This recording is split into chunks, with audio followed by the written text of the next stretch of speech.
그래서 만일 이 팀들이 좋은 성과를 냈다면 토트넘은 리그 5위를 하고도 다음 시즌에 챔피언스 리그 나갈 확률이 굉장히 높게 유지가 될 수가 있었는데 이제 4위가 아니면 불가능해진 거다 이렇게 보시면 되고요. 한마디로 해리케인과 에릭 다이어가 아스날을 떨어뜨린 것도 이렇게 돌고 돌아서 토트넘의 다음 시즌 챔피언스 리그 진출 가능성에 적지 않은 영향을 끼쳤다. 이렇게 볼 수가 있는 거죠. 볼로TV 성혁입니다. 축구에 영원한 적은 없다지만 여기 조금은 다른 라이벌이 있습니다. 오랜 역사를 통해 켜켜이 쌓인 사연들이 서로를 결코 동지로는 여기지 못하게 하는 두 클럽이죠. 그건 바로 북런던 라이벌 토트넘과 아스널과 토트넘입니다. 하지만 이 둘이 함께 나란히 우는 일이 벌어졌습니다. 그것도 토트넘의 옛 동료인 케인과 다이어의 손에 말이죠. 이게 무슨 얘기냐? 지난주 유럽에서는 빅매치가 많았습니다. 챔피언스리그를 비롯해 컵 대회와 자국 리그에서 각각 중요한 경기들이 여럿 벌어졌는데요. 특히 바이에른 뮌헨이 홈에서 아스날을 1대0으로 눌렀던 경기 여러 면에서 주목을 받았습니다. 특히 전술적으로 아르테타의 아스날을 정교하게 무너뜨렸던 투엘 감독의 지략, 뮌헨과 작별이 이미 결정된 상황에서도 투엘 감독 재평가, 그리고 얼마 후에 발표된 나겔스만의 독일 국가대표팀 재계약과 함께 투엘의 뮌헨 잔류설까지 나오게 만들 정도로 굉장히 돋보였던 그런 성과였는데요. 우리에게는 김민재 선수의 레프트백 기용, 그리고 에릭 다이어의 맹활약으로 더욱 주목받기도 했었던 이 경기는 아이러니하게도 손흥민 선수가 주장으로 있는 토트넘에게 굉장히 큰 영향을 미쳤다는 점에서도 의미를 갖는 경기였습니다. 이건 지금 토트넘이 올 시즌 남겨둔 유일한 목표라고 할 수 있죠. 챔피언스 리그 본선행 티켓, 그러니까 프리미어리그 탑4 진입 여부하고 직결되는 이슈였기 때문인데요. 다들 아시다시피 다음 2024-25 시즌부터는 챔피언스 리그 진출팀의 숫자가 기존의 32개 팀에서 36개 팀으로 규모가 확장이 됩니다. 그리고 여기에서 늘어난 4장의 티켓 중 2장은 이번 2023-24 시즌 유럽 클럽 대항전에서 가장 좋은 성적을 거둔 상위 2개 리그에게 한 장씩 들어가게 됩니다. 한마디로 해당 2개 리그는 시즌 최종 5위 팀들까지도 4위까지가 아니라 5위 팀들까지도 다음 시즌 챔피언스 리그에 나갈 수가 있게 된다는 거죠. 올 시즌 같은 경우 이탈리아 클럽들의 약진이 눈에 띕니다. 유럽 클럽 대항전, 그러니까 챔피언스 리그, 유로파 리그, 유로파 컨퍼런스 리그, 여기에서 가장 좋은 점수를 합산으로 얻고 있어요. 세계 대회 가운데 권위나 규모 면에서 가장 가볍게 여겨지는 유로파 컨퍼런스 리그 같은 경우에 올 시즌 결승전이 이제 그리스 아테네에서 열리는데요. 준결승에 이탈리아의 피오렌티나, 벨기에의 클럽 브리헤, 그리스의 올림피아코스, 잉글랜드의 에스턴 빌라, 이렇게 4팀이 올라가 있습니다. 그리고 그 바로 윗단계 유로파 리그, 여기서는 이 대회는 이제 올 시즌 결승전이 아일랜드 더블린에서 열리는데요. 이탈리아 팀들이 이 대회에서의 활약이 굉장히 두드러집니다. 4강에만 이탈리아 팀들이 무려 2개 팀이나 올라가 있어요. 아탈란타는 프랑스의 마르세유하고 AS 로마는 독일의 무패팀이죠.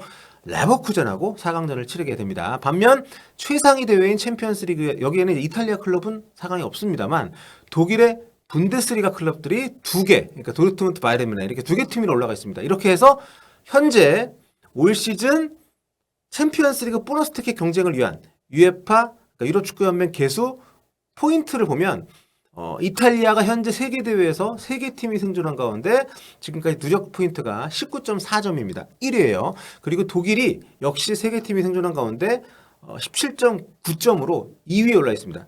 잉글랜드 같은 경우에는 지금 아스턴 빌라만 유일하게 살아남은 상태이고 현재까지 합산 점수가 17.4점. 3위로 약간 좀 떨어져 있습니다. 그리고 옆에 이 X 포인트 값을 보면 이게 이제 기대 포인트, 올 시즌 종료 시점에 예상이 되는 최종 포인트라고 할 수 있는데 지금 순위가 굳어질 가능성이 굉장히 높다는 거죠. 그래서 영국의 스카이 스포츠에서는 지금 상황을 어떻게 정리를 했냐면 이렇게 요약하고 있습니다. 확률적으로 1.1%다. 다음 시즌에 잉글랜드가 챔피언스리그 보너스 티켓을 받을 확률은, 그러면서 거기에 이유로 이런 일을 들었죠. 유럽 무대에 나선 프리미어리그 클럽들에게 재앙과도 같았던 한 주가 지난 뒤에 이렇게 보너스 티켓 획득 확률이 급락을 했다. 그러니까 2위인 독일이 98.8%니까 이건 뭐 거의 끝났다고 보는 거죠. 여기서 언급한 재앙과도 같은 한 주, 그게 바로 앞서 제가 쭉 길게 말씀드렸던 그 바이에른 뮌헨과 아스날 경기가 포함이 된 바로 그 챔피언스리그 8강 2차전이 있었던 그 한 주를 얘기하는 건데요. 여기에서 맨체스터 시티와 아스날이 챔스 8강에서 동반 탈락을 했고 유로파 리그에서는 리버풀하고 웨스트햄이 나란히 8강에서 고배를 마신 어떻게 보면 재앙 같은 성과를 재앙 같은 어떤 성과라고 하긴 재앙과도 같은 실패를 일컫는 그런 표현입니다. 이게 참 이렇게 우수수 떨어질 줄은 아마 아무도 몰랐을 텐데 지금 보시면은 이 8강전이 있기 전까지만 해도 굉장히 그 프리미어리그의 그 보너스 티켓이 챔스 보너스 티켓 주어질 확률이 굉장히 높았습니다. 70.6대 29.1로 프리미어리그가 분데스리가에 비해서 훨씬 높은 확률을 가지고 있었는데요. 이 재앙과도 같은 한 주에 네 팀이 떨어지게 되면서 사실상 그 확률이 불가능한 수준까지 떨어지게 된 거니까 참 그 재앙과도 같다는 표현이 정말 잘 어울리는 거죠. 이 네 팀이 전부는 아니더라도 그 중에 한 두 팀 정도만 더 올라갔더라도 포인트를 더 따서 따라잡고 역전할 수 있는 기회가 있었을 텐데 이제는 그렇게 될 수 없게 됐다. 참고로 잉글랜드 프리미어리그 클럽이 챔피언스리그, 유로파리그 동시에 4강에 한 팀도 올리지 못한 것은 2014-15 시즌 이후로 9시즌 만에 처음 있는 일이라고 합니다. 그만큼 좀 굉장히 끔찍한 성과라고 할 수 있는데 그래서 만일 이 팀들이 좋은 성과를 냈다면 토트넘은 리그 5위를 하고도 다음 시즌에 챔피언스 리그 나갈 확률이 굉장히 높게 유지가 될 수가 있었는데 이제 4위가 아니면 불가능해진 거다 이렇게 보시면 되고요. 한마디로 해리케인과 에릭 다이어가 아스날을 떨어뜨린 것도 이렇게 돌고 돌아서 토트넘의 다음 시즌 챔피언스 리그 진출 가능성에 적지 않은 영향을 끼쳤다. 이렇게 볼 수가 있는 거죠. 그렇다고 토트넘 입장에서 북런던 라이벌 아스날이 잘하기를 바랄 수야 뭐 없는 노릇이었겠죠. 그리고 뭐 미넨 만난 아스날 그리고 레알 상대한 맨시티 이 두 팀이 떨어지는 건 뭐 어쩔 수 없었다 하더라도 리버풀까지 유로파리그 떨어질 줄은 누가 알았겠습니까? 지금 프리미어리그 순위표를 보면 남은 경기 수가 팀마다 다르긴 합니다만 토트넘이 있는 5위를 기준으로 위아래 승점차가 제법 크게 나뉘어 있어요. 그러니까 챔피언스리그 티켓 기준으로 보면 보너스 티켓을 만약에 확보를 할 수 있었다면 탑 5까지 챔피언스리그니까 뭔가 경쟁이 좀 덜한 느낌 아닙니까? 탑 5까지는 좀 안정권이니까. 근데 이게 이제는 5위가 챔피언스리그 못 나가는 게 확정이 사실상 됐기 때문에 무조건 4위 싸움 치열해질 수밖에 없습니다. 에스턴 빌라하고 토트넘하고 이게 굉장히 박터지게 싸우게 됐다 이 말이죠. 토트넘 입장에서는 굉장히 버거운 상황이긴 합니다. 일단 4위 에스턴 빌라하고 승점이 6점 차인데 경기를 2경기를 덜 했기 때문에 6점 차. 뭐 수치상으로는 두 경기 다 이기면 되니까 뭐 동률이라고 볼 수도 있겠지만 그건 너무 긍정적인 해석이고 그 두 경기가 다 이기기가 버거운 상대고 일정도 상당히 좋지가 않아요. 그러니까 솔직히 자력으로 지금 4위가 쉽지 않습니다. 지금 4위 경쟁 양팀 여기 일정인데요. 사진은 이제 에이스들인 손흥민하고 와킨스고 이 두 선수는 이제 개인상 경쟁도 하고 있죠. 두 팀 모두 현재 6경기씩 확정된 스케줄이 좀 남아 있습니다. 토트넘은 리그 6경기고 에스턴 빌라는 그 사이사이에 유로파가 끼어있는 그러니까 리그는 4경기고 유로파 2경기 끼어있고 뭐 결승 올라가면 한 경기 더 하겠죠. 자, 지금 승점이 6점 차인데 남은 기간 그러니까 리그에서 토트넘은 에스턴 빌라보다 2경기를 더 이겨야 된다 이렇게 보면 되는 상황인 거죠. 2경기가 더 있기도 하거니와 토트넘은 근데 남은 일정이 굉장히 살벌합니다. 이번 주말 이제 북런던 더비를 시작으로 해서 첼시 원정 참고로 토트넘 첼시 원정에서 마지막으로 이긴 게 2018년 4월입니다. 6년 전이에요. 그 뒤로 첼시 원정 5연패. 지난 시즌에 겨우 이제 1무했습니다. 그리고 그게 다가 아니죠. 사흘 뒤에는 이번에는 안필드 원정을 갑니다. 원정 2연전도 버거운데 그게 또 스탠포드 브리지, 안필드 이 굉장히 토트넘이 약한 원정이 이어져 있으니까요. 이거 날짜도 굉장히 붙어 있고 이거 진짜 죽음입니다. 4할 간격으로 경기를 이렇게 해야 되기 때문에 특히 안필드 같은 경우에는 토트넘한테 스탠포드 브리지보다 더한 지옥입니다.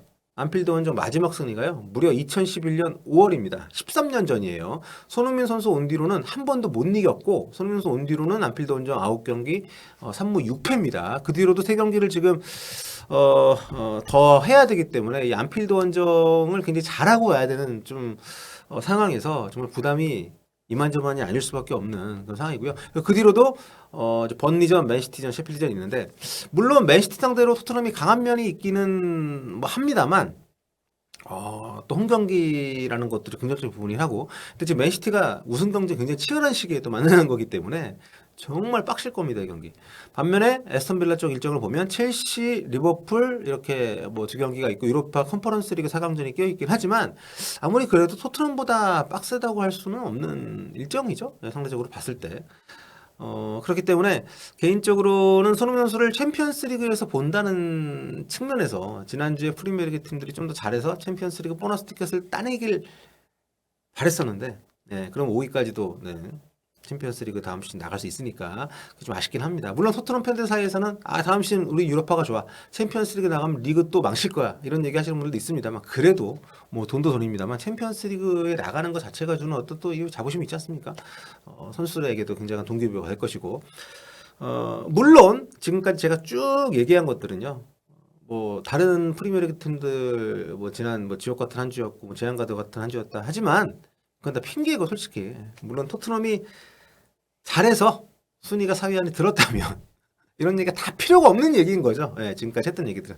자, 아무튼 이번 주말 토트넘 죽음의 레이스 시작입니다. 우도기도 아웃되고 지금 토트넘 난리인데, 이 지옥의 레이스 북런던 더비를 시작으로 하필이면 또 시작이 되는 이 지옥의 레이스, 여기에서 과연 토트넘이 살아남게 될 것인지, 아니면 런던 더비 2연전, 아스날 첼시 요 2연전 때 사실상 희망을 놓쳐버릴 것인지, 그리고 안필드 원정 다녀오면서 시즌 사실상 마무리가 되는 상황이 될 것인지, 여러 가지로 좀 관심이 가는 그런 일정들이 남아 있습니다. 앞으로도 관련된 이야기들 계속 전해드리도록 할게요. 지금까지 볼리TV 저는 서영욱이었습니다.